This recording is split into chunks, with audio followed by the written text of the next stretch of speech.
Hello everyone, ये video में हम डिस्कस कर रहे हैं रेक्टिफिकेशन ऑफ एरर्स की कॉन्सेप्ट के बारे में। लास्ट वीडियो में हमने टाइप्स ऑफ एरर डिस्कस किए थे। रेक्टिफिकेशन ऑफ एरर्स को समझने के लिए आपको ये देखना पड़ेगा कि आप रेक्टिफिकेशन कब कर रहे हो। उसके अंदर तीन सिचुएशन हो सकती है। One is rectification before trial balance. It means आपने लेजर अकाउंट बनाया है, उसको अभी तक आपने बैलेंस नहीं किया है। बैलेंस नहीं किया इट मीन्स आपने अभी तक उसका डिफरेंस नहीं ट्रांसफर किया है और ट्रायल बैलेंस अभी तक आपने नहीं बनाया और आपको अभी एरर्स के बारे में पता चल गया है, तो आप रेक्टिफिकेशन कैसे करोगे। दूसरी सिचुएशन हो सकती है rectification after trial balance. It means आपने बैलेंस कर दिए हैं लेजर अकाउंट, जो भी बैलेंस आया उसको ट्रायल बैलेंस में दिखा दिया और ट्रायल बैलेंस प्रिपेयर कर लिया है। उसके बाद आपको पता चलता है कि कुछ गलतियां हो गई है, तो हम रेक्टिफिकेशन कैसे करेंगे। और तीसरी सिचुएशन हो सकती है rectification after final account. It means आपने फाइनल अकाउंट भी बना लिए, उसके बाद आपको पता चला कि कुछ गलतियां आपने की है, तो फिर आप रेक्टिफिकेशन कैसे करोगे। इट मीन्स नेक्स्ट ईयर आपको रेक्टिफिकेशन कैसे करना है, उसके बारे में हम डिस्कस करेंगे। दो एग्जाम्पल हम यहाँ पे डिस्कस कर रहे हैं और तीनों कॉन्सेप्ट को समझने की कोशिश करेंगे। सबसे पहला एग्जाम्पल यहाँ पे मैंने लिखा है furniture purchase 10,000 recorded as ordinary purchase. It means एक फर्नीचर आपने खरीदा था जिसको आपने परचेज अकाउंट में डेबिट कर दिया। आप सबको पता होगा कि अगर ऐसा कुछ होता है तो सर रेक्टिफिकेशन जर्नल एंट्री क्या होगी। फर्नीचर अकाउंट को डेबिट करना था, हमने नहीं किया, तो अब हम क्या करेंगे, फर्नीचर अकाउंट को डेबिट कर देंगे। सो फर्नीचर अकाउंट डेबिट, परचेज को हमने डेबिट कर दिया लेकिन परचेज डेबिट नहीं होना चाहिए था, तो अब हम क्या करें सर, अब हम परचेज को क्रेडिट कर देंगे। सो जर्नल एंट्री होगी purchase account debit, sorry furniture account debit to purchase account.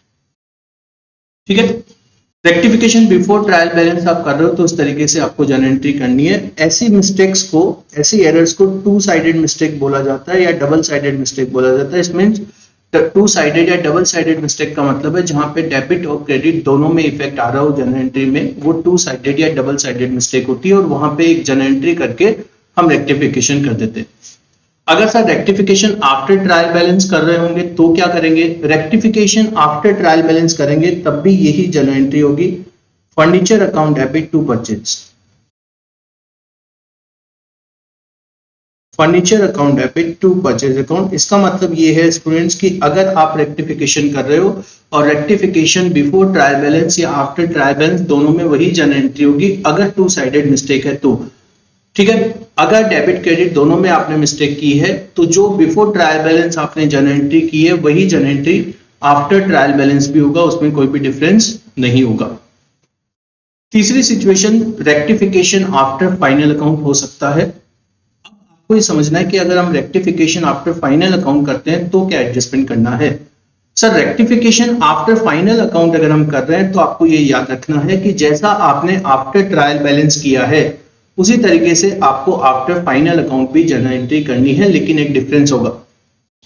आपको क्या करना है, उस जर्नल एंट्री में कहीं पे भी नॉमिनल अकाउंट आ रहा है या फिर ट्रेडिंग पीएनएल का कोई भी आइटम आ रहा हो। नॉमिनल अकाउंट मतलब इनकम और एक्सपेंस के नेचर का कोई भी ट्रांजेक्शन या कोई भी आइटम आपको उस जर्नल एंट्री में दिखाई देता है तो उसकी जगह पे आपको नाम चेंज कर देना है और वहां पे नाम चेंज करके profit and loss adjustment account लिख देना है। एक बार फिर से सुन लेना, रेक्टिफिकेशन आफ्टर फाइनल अकाउंट अगर आप कर रहे हो तो आपको ये याद रखना है कि रेक्टिफिकेशन आफ्टर ट्रायल बैलेंस जो जर्नल एंट्री होगी वही journal entry rectification after final account भी होगी। बट एक चेंज इसमें आपको करना है, जहां पे भी जर्नल एंट्री में नॉमिनल अकाउंट है, इट मींस कोई इनकम या एक्सपेंस के नेचर का अकाउंट है, या फिर आप ऐसा बोल सकते हो कि ऐसा आइटम जो ट्रेडिंग पीएनएल में जाने वाला है, उसकी जगह पे आप नाम चेंज करके क्या करोगे, पीएनएल एडजस्टमेंट अकाउंट लिखोगे। जैसे यही एग्जांपल की अगर हम बात करें तो furniture account debit to purchase after trial balance आपने किया है। अगर यही चीज आफ्टर फाइनल अकाउंट हमें करनी हो तो फर्नीचर अकाउंट डेबिट होगा। सर क्या फर्नीचर अकाउंट नॉमिनल अकाउंट है? नहीं, फर्नीचर अकाउंट रियल अकाउंट होता है, बैलेंस शीट में जाता है, तो फर्नीचर अकाउंट हमें डेबिट करना है, उसमें कोई भी चेंज नहीं करना। फिर आप देखोगे क्रेडिट क्या हुआ, सर क्रेडिट हुआ है to purchase. After trial balance में टू परचेज आपने क्रेडिट किया है, लेकिन अगर यही जर्नल एंट्री आप आफ्टर फाइनल अकाउंट करोगे तो वहां पे परचेज नॉमिनल अकाउंट हो गया, उसकी जगह पे नाम चेंज करके आपको क्या लिख देना है, पीएनएल एडजस्टमेंट अकाउंट। बस इतना सा आपको चेंज करना है, बाकी सब कुछ वैसे ही रहेगा।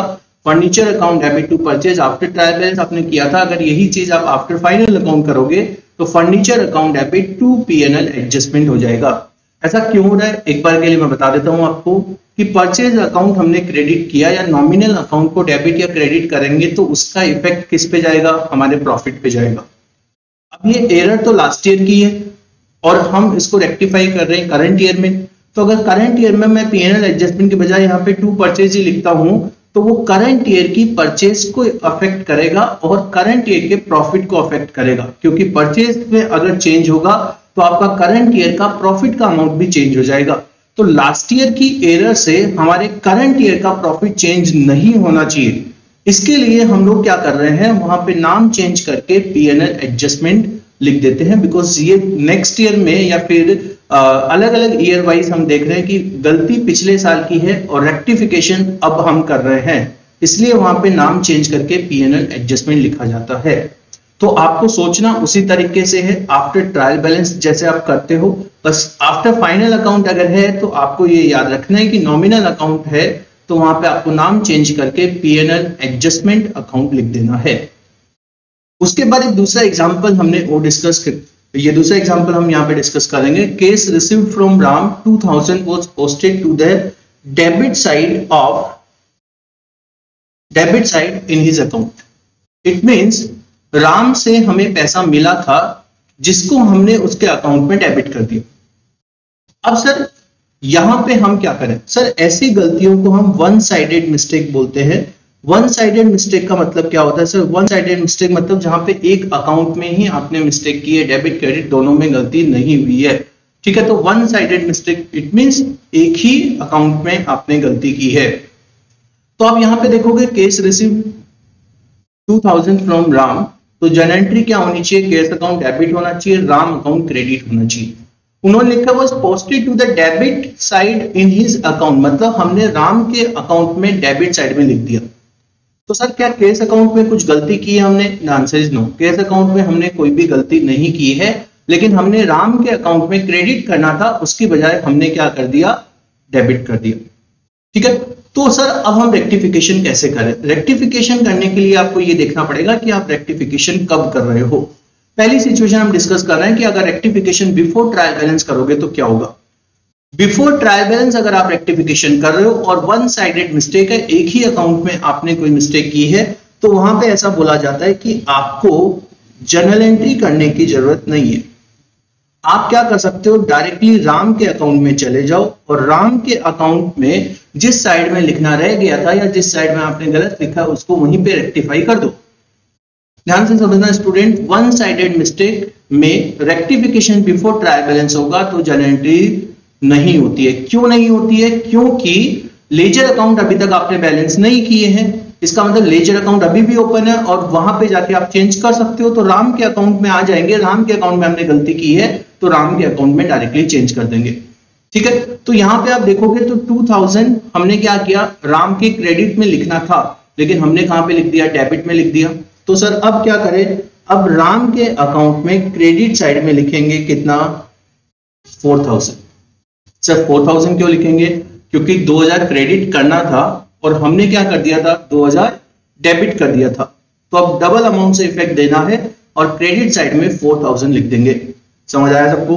तो राम अकाउंट के क्रेडिट साइड में 4000 लिखना है अगर आप बिफोर ट्रायल बैलेंस कर रहे हो। तो एग्जाम के हिसाब से आपको क्या ध्यान रखना है कि किस तरीके से प्रेजेंटेशन करना है, लेजर अकाउंट बनाने की जरूरत नहीं है, इस तरीके से आप लिख देना, राम अकाउंट क्रेडिट साइड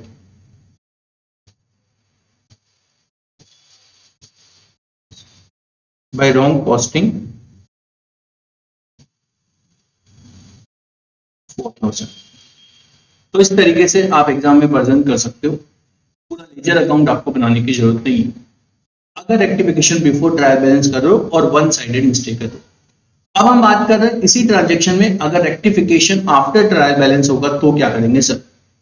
अगर रेक्टिफिकेशन आफ्टर ट्रायल बैलेंस है तो आपको ये याद रखना है कि आपको जर्नल एंट्री करनी है।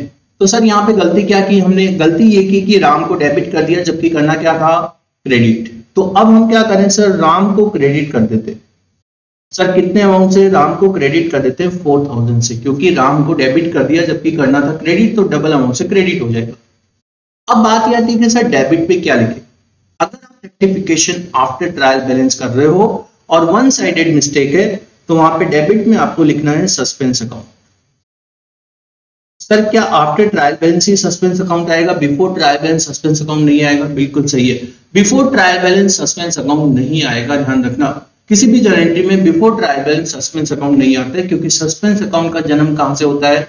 ट्रायल बैलेंस से होता है। तो ट्रायल बैलेंस में कोई डिफरेंस आता है तो हम उसको सस्पेंस में ट्रांसफर करते हैं, और उसके बाद जब उसका रेक्टिफिकेशन करते हैं तो सस्पेंस अकाउंट को एडजस्ट कर देते हैं। तो रेक्टिफिकेशन आफ्टर ट्रायल बैलेंस में ही सस्पेंस अकाउंट जर्नल एंट्री में लिखना है, बिफोर ट्रायल बैलेंस में नहीं आएगा। कब लिखना है? जब वन साइडेड मिस्टेक हो। इसका मतलब एक साइड में आपने मिस्टेक को रेक्टिफाई कर दिया है, दूसरे साइड आपको कुछ समझ नहीं आ रहा, सस्पेंस अकाउंट लिख के आना एग्जाम में भी 99% आपका सही हो जाएगा। It mean suspense account debit कहां पे आएगा? वन साइडेड मिस्टेक अगर होगी तो सस्पेंस अकाउंट वहां पे लिखा जाता है। चलिए उसके बाद हम बात करेंगे इसी ट्रांजैक्शन में रेक्टिफिकेशन आफ्टर फाइनल अकाउंट। उसी तरीके से सोचना है आपको जैसा आप आफ्टर ट्रायल बैलेंस कर रहे हो। आफ्टर फाइनल अकाउंट के लिए एक चीज याद रखनी है, अगर कोई भी नॉमिनल अकाउंट का आइटम है तो वहां पे आपको नाम चेंज करके पीएनएल एडजस्टमेंट लिखना है। तो यहाँ पे हम जर्नल एंट्री करेंगे सस्पेंस अकाउंट डेबिट से। सस्पेंस क्यों डेबिट कर रहे हैं? सस्पेंस अकाउंट नॉमिनल अकाउंट नहीं है, सस्पेंस अकाउंट बैलेंस शीट में आता है। अगर डेबिट बैलेंस है तो असेट साइड में दिखाया जाएगा, अगर क्रेडिट बैलेंस है तो लायबिलिटी साइड में दिखाया जाएगा। तो कहने का मतलब ये है कि सस्पेंस अकाउंट नॉमिनल अकाउंट नहीं है, इसलिए हमने सस्पेंस अकाउंट लिख दिया।